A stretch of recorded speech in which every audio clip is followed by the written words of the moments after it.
탱크를 잡는 미국의 장갑차, 스트라이커 장갑차를 아시나요?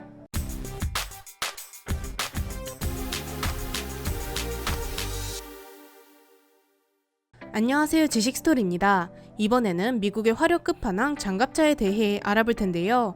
미국과 소련이 냉전을 벌이던 중 미국은 넓은 영토를 갖고 있는 소련을 압박하기 위해 포위망을 형성하기 시작합니다.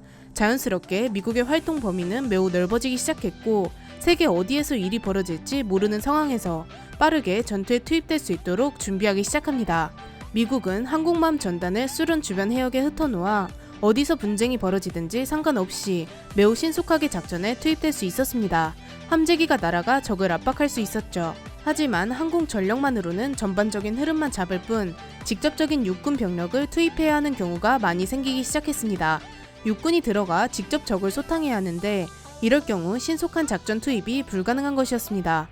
미국에서 배를 타고 와서 병력을 전개하든지 비행기를 타고 공항에 병력을 내려야 하는데, 그 전에 착륙 지점이 확보되어 있어야 하고, 그럼 먼저 병력이 상륙해야 한다는 가정이 필요합니다.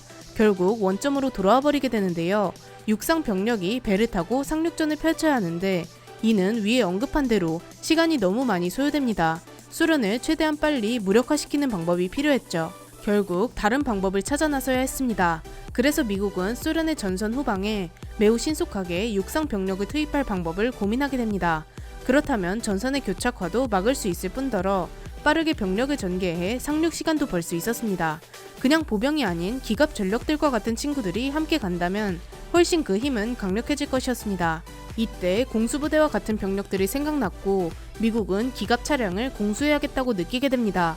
한마디로 탱크를 하늘에서 떨어뜨리겠다는 것인데요. 하지만 탱크와 같은 기갑 차량이 고고도에서 떨어지게 된다면 그 무거운 중량 때문에 박살내버릴 것이 뻔했습니다. 낙하산을 매달아도 50톤에 달하는 무게는 어쩔 수 없었습니다. 그래서 미국은 무게를 극도로 낮춘 기갑 차량들을 개발합니다. 이렇게 개발된 차량이 바로 M551 셰리든입니다. M551 셰리든은 매우 가벼운 경전차인데 장갑의 무게를 극도로 줄여 무게를 15.2톤에 맞췄습니다. 물론 기본적인 전차처럼 두꺼운 장갑을 달지 않아 포를 맞으면서 뚫고 나가는 역할은 못하지만 웬만한 기관총 정도는 막을 수 있으면서 152mm 주포를 달아 상대 전차를 무력화시킬 수 있었습니다. 물론 M1 에이브람스와 같은 우직한 전차가 들어가면 좋겠지만 그게 현실적으로 불가능하니 이렇게 공수전차를 개발하게 되었습니다. 이렇게 개발된 공수전차는 소련과의 분쟁에서 견제하는 역할을 충분히 수행했죠. 하지만 공수전차를 운용하면서 시간이 흘러 소련과 미국의 냉전이 종식되고 말았습니다. 미국은 소련이라는 거대한 적이 사라지니 말 그대로 전 세계가 미국의 무대가 되었습니다. 소련이 사라졌다고 미국에게 평화가 오는 것은 아니었고, 중동, 북한과 같은 적들이 남아 여전히 미국을 괴롭혔습니다. 이제는 소련이 문제가 아닌 전 세계가 문제가 된 것이었죠. 미국은 이보다 더 빠른 병력 전개가 필요해지게 되었습니다. 하지만 기존에 운용해본 공수전차의 경험을 되돌아보니 그렇게 좋지는 못했습니다. 물장갑에 포를 맞으면 터지고 낙하산을 타고 내려오다 전차가 뒤집히는 경우도 종종 있었습니다. 공수를 하면서 얻는 이득보다 손해가 많았기 때문에 항공기로 신속한 전개를 할 수 있는 장갑 차량을 원했습니다. 과거 미군에 비해 훨씬 빠른 전개가 가능하며 도심지에서의 전투 수행에 적합하도록 군을 바꾸려고 했고, 이 과정을 하기 위해서는 군의 경량화가 필수적이었습니다. 미국의 에이브람스 전차와 같은 중장갑 부대까지는 부담스러운 지역에 투입이 가능한 경량화된 기동 부대를 필요로 하게 되었습니다. 이 부대의 목표는 세계 어떤 지역이라도 96시간 이내에 병력을 수송기를 통해 전개할 수 있어야 했습니다. 한마디로 비행기를 타고 날아가서 빠르게 내려놓을 수 있어야 했죠. 무거운 전차를 제외하고 8륜형 장갑차를 중심으로 부대를 편성하고자 했지만 여전히 화력이 약한 것은 받아들일 수 없었습니다. 그렇게 2001년 11월 제너럴 다이나믹스를 사업자로 선정해 화력이 강한 장갑 차량을 개발하기 시작합니다. 2002년 그렇게 탄생한 장갑차가 바로 스트라이커 장갑차이죠. 스트라이커 장갑차는 전장이 6.95m에 중량은 18톤으로 굉장히 가벼웠습니다. 장갑차 치고는 무거운 편이기도 하죠. 2명으로도 충분히 운용이 가능한데 추가적으로 9명의 보병을 수송 가능합니다. 주포를 장착한 버전은 105mm 포를 장착할 수 있고 12.7mm 기관총과 40mm 유탄 발사기 등을 설치할 수 있습니다. 방어력은 14.5mm 기관포를 맞거나 152mm 공중 폭발탄을 방어할 수 있으며 추가적인 장갑을 단다면 전차 포탄도 방어할 수 있습니다. 스트라이커 장갑차는 보병 수송 장갑차로 주 임무는 병력을 수송하는 것입니다. 미군은 병력의 목숨을 너무나도 소중히 여기기 때문에 알 보병이 적진에 내려 화력 열세로 목숨을 잃는 것을 막고 싶었습니다. 따라서 많은 무장이 장착된 것이죠. 물론 공중 지원이나 다른 화력 지원 방법도 있지만 위에 커다란 105mm 주포를 달거나 40mm 고속 유탄 발사기를 장착했다는 것은 보병을 공격하는 것은 뭐든지 박살내버리겠다는 것입니다. 그렇게 되면 보병이 화력 열세로 밀릴 일은 없을 것입니다. 105mm 주포는 포탑과 같은 개념으로 사용되는 것이 아닌데요. 자세히 보면 전차의 포탑에 비해 훨씬 작은 크기를 보여줍니다. 이는 오버헤드 건이라는 시스템으로 포탑만 차체에서 튀어나와 차량의 전체적인 부피를 줄여 적에게 잘 공격당하지 않도록 한 것입니다. 이런 구조는 매복에 특화되어 시가전에서 매우 유리했습니다.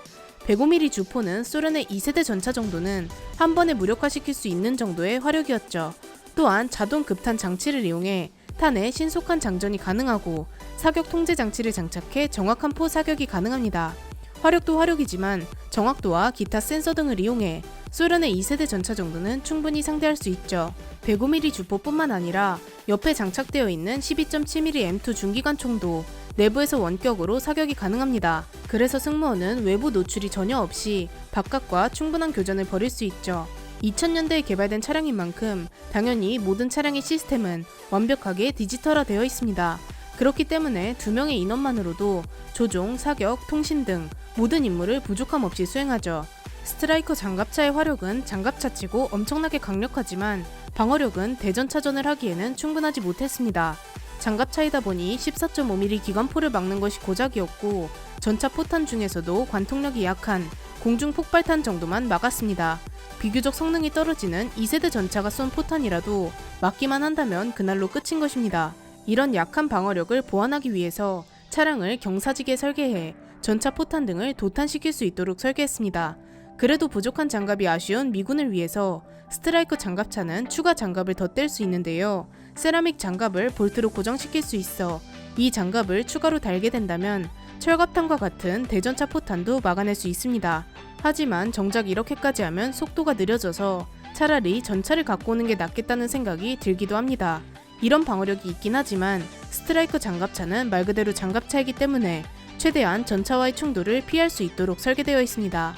아무리 포가 강력하다 하더라도 장갑차가 전차와 맞붙는 건 좋지 못한 생각이죠.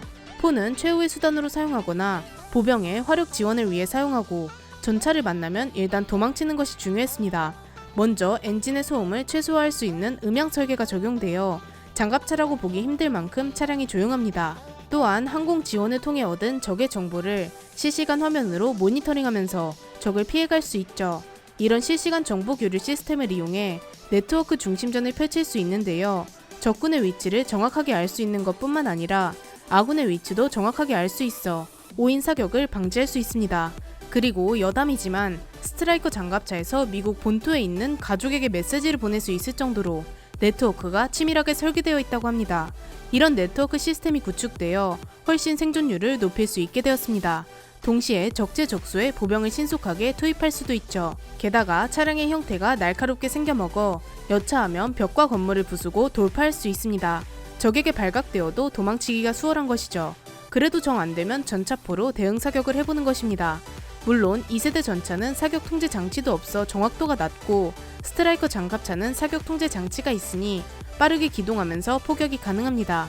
그래서 높은 확률로 스트라이커 장갑차가 이길 수 있죠. 하지만 이런 장갑차치고 훌륭한 스펙에 비해 실전에서 많이 활약하진 못했습니다. 스트라이커 장갑차는 정규전에 투입되기보다는 중동의 비정규전에 자주 투입되었는데요. 적군은 이를 상대하기 위해 급조 폭발물을 설치해두어 지나가면 터뜨려버리곤 했습니다.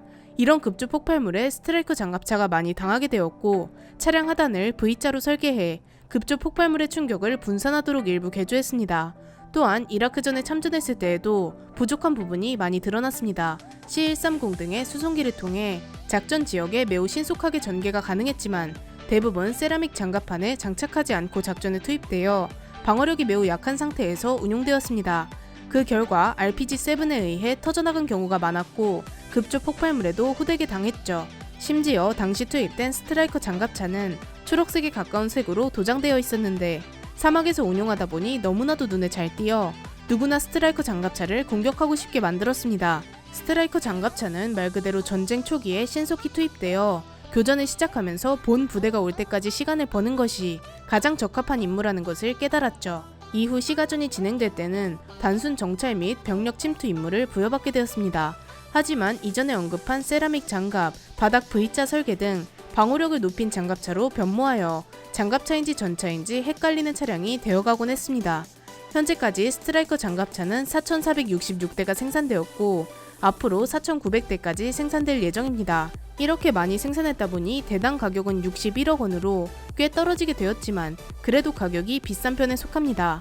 스트라이커 장갑차는 여러가지 파생형이 있는데요. 40mm 유탄 발사기와 기관총만 달려있는 M1126부터 장거리 정찰 시스템이 특화된 M1126 ICVS, 105mm 주포가 달려있는 M1128 MGS, 120mm 박격포가 달려있어 보병 화력 지원을 담당하는 M1129 MC, 대전차 유도미사일이 달린 M1134 ATGM, 30mm 기관포를 장착해 엄청난 화력으로 적 보병 부대를 쓸어버리는 XM1296 드래곤 등이 있습니다.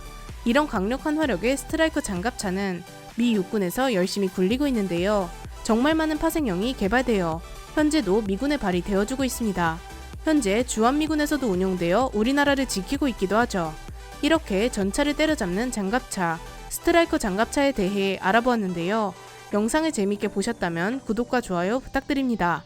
감사합니다. 지식스토리였습니다.